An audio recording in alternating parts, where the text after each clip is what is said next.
Okay, wir sind jetzt Bayram Busbahnhof, Bayram Pascha. Und ja, weil wir keine Zeit mehr haben, mit einem anderen Bus zu fahren, weil der Flieger im Nacken sitzt, geht es jetzt mit Taxi los. 2300 Tele.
Okay, meine Freunde, wir waren jetzt eine Stunde in der Luft von Istanbul nach Gazi Pascha, fahren jetzt noch mal circa eine halbe Stunde mit dem Auto, werden hier abgeholt. Was ich damit sagen will ist, eine Stunde mit dem Flugzeug Istanbul Gazi Pascha und wir sind knapp 11 Stunden nach Istanbul gefahren mit dem Auto. Also es ist wirklich ganz krass der Unterschied. Aber was muss, das muss. Einen wunderschönen guten Tag wünsche ich dir. Hier ist wieder dein Markus aus Alanya. Ich bin wieder zurück in Alanya. Und wenn du die vorigen Videos nicht gesehen haben solltest, kann ich dir sie nur empfehlen, Teil 1 und 2 und sogar noch das verlinkte Video am Ende dieses Videos anzuschauen, damit du grob weißt, um was es geht. Eine Hauptfrage, diese werde ich morgen beantworten in Fragen der Woche, ist, wieso das Fahrzeug jetzt raus musste, etc. Was ist mit dem Touring Club und was gehört alles mit dazu, wenn ich ein deutsches Fahrzeug auf türkische Plakette mache und dann eventuell kein E-Camet mehr bekomme, etc. Wie ist da der Ablauf? Da versuche ich dann morgen im Laufe des Tages, schau unbedingt rein, das zu beantworten. Ich möchte jetzt aber noch mal ein ganz kurzes Feedback geben zu unserer Reise, die wirklich, ihr habt es sehen können. Ich hoffe, du hast das gesehen. Wirklich spannend war, sehr lang war und wieder tolle Erfahrungen für mich persönlich auch gebracht hat. Aber, muss ich sagen, gezeigt hat, wie klein Alanya ist, beziehungsweise in was für einem Dorf Alanya eigentlich ist, wenn man zumindest aus einer Großstadt kommt wie Hamburg oder wie wir es ja jetzt auch gesehen haben, als wir quer durch die Türkei gefahren sind, was es da auch für Möglichkeiten sicherlich gibt. Und vor allen Dingen ist mir eine Sache aufgefallen, die wirklich ganz krass ist, denn hier in Alanya und Umgebung siehst du natürlich anhand der Autos schon echt krass, wo auch das Geld ist. Ja? Und natürlich gibt es in Alanya sehr viele wohlhabende Menschen, vor allen Dingen auch wohlhabende Einheimische, also Türken, ja, aber es gibt auch sehr, sehr viel Armut, könnte man sagen, beziehungsweise auch Menschen, die sich halt kein teures Auto leisten können und dementsprechend siehst du hier viele Familien, die hier zu dritt, zu viert auf einem Roller sich schmeißen und dann durch die Stadt fahren. Am besten ohne Helm, ein Baby noch in der Hand und irgendwie festhalten und dann geht's los. Oder eben auch, dass man alte Fahrzeuge sieht, also wirklich, das ist uns bei der Hälfte der Strecke ungefähr Richtung Istanbul aufgefallen, dass die Autos sich geändert haben. Das ist meinem Fahrer sozusagen aufgefallen. Wirklich krass. Es gibt hier keine Tofaş, kein Şahin oder wie die heißen, diese Fahrzeuge. Also wirklich ein ganz anderes Klientel an Fahrzeuge und dementsprechend natürlich an ein anderes Klientel an Menschen. Ja? Und als wir dann gestern auf dem Rückweg waren vom Edirne nach Istanbul und dann von Istanbul Bayrampaşa, von dieser riesen Busstation mit dem Taxi zum Flughafen SAW, haben wir uns mit dem Taxifahrer einigermaßen unterhalten können auf Türkisch. Und der Mindestlohn in Istanbul zum Beispiel der Durchschnittsmindestlohn soll bei ca. umgerechnet 1200 € liegen.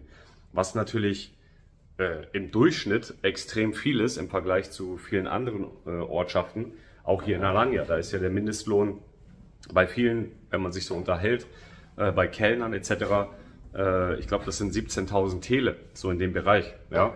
Das sind nicht mal 500 € mehr. Ja?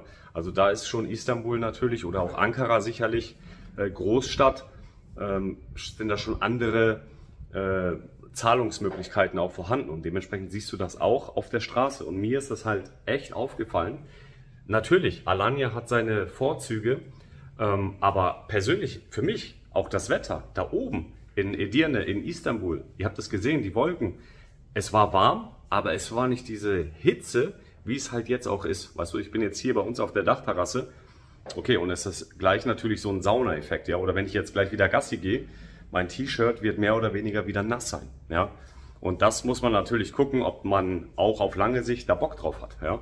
Deswegen so eine Ferienwohnung zu haben, ist immer cool, aber bei mir kommen auch langsam Gedanken hoch, ob das auf lange Sicht, ob es das war's mit Alanya. Ist das wirklich alles oder geht noch mehr? Ja? Und dementsprechend muss man auch gucken und speziell in Bezug auf die Kinder. Ja? Und darüber werde ich aber auch nochmal ein spezielles Video machen, was Vorteile sind von Deutschland. Und daran wirst du jetzt gerade nicht denken, weil du in Deutschland bist und dich damit auch nicht auseinandergesetzt hast, was wir persönlich für, man könnte sagen, Probleme haben in Bezug auf die Kinder, Schulbildung, Zukunft, Ausbildung, Studium etc. Ja? Und dementsprechend bin ich sehr gespannt, was du dazu sagst. Ein kurzer Hinweis aber nochmal ganz wichtig für alle, die das Thema Auswandern in die Türkei interessieren. Es gibt einen Affiliate-Link, da kannst du hier in der Videobeschreibung draufklicken. Da geht es um ein E-Book rund um das Thema Auswandern, hilfreiche Tipps. Dort wird auch 1:1 natürlich nochmal erklärt, wie genau die Schritte sind, wenn du ein deutsches Fahrzeug in die Türkei bringen willst, umschreiben lassen willst, etc. und mehr. Ja? Also das ist auf jeden Fall cool, da kannst du draufklicken und ist für mich eine kleine Unterstützung auch, wenn du da draufklickst und es zum Bestellvorgang kommt. Ist ein Affiliate-Link, also ein Weiterempfehlungslink und ist aber sicherlich eine hilfreiche Sache für diejenigen, die auch komprimiert mehr oder weniger das nutzen möchten. Dementsprechend freue ich mich auf dein Feedback. Lass dem Video einen Daumen nach oben da, wenn dir die ganze Reihe jetzt auch gefallen hat. Lass ein kostenloses Abo da und ich freue mich schon auf das nächste Video. Und nicht vergessen, morgen 2 Videos am Sonntag. Immer Fragen der Woche bzw. auch Kommentare der Woche. Also bleib dran, sei gespannt und ich freue mich auf dein Feedback. Liebe Grüße, dein Markus aus Alanya.